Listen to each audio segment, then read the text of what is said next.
ก็คือแบบผ่าเพื่อยอให้ดูในเดี๋ยวเขาปั้นเชือกเอาช้อนลองให้ใช้กระทะสีดำจับตัว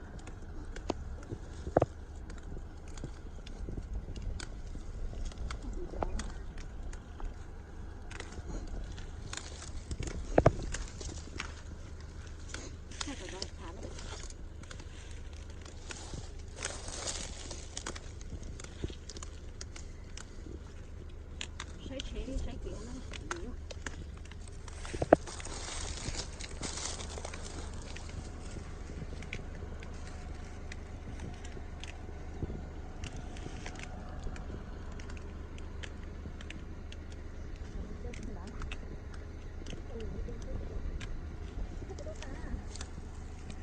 แต่จริงๆคุณดักนะไม่ขึ้นได้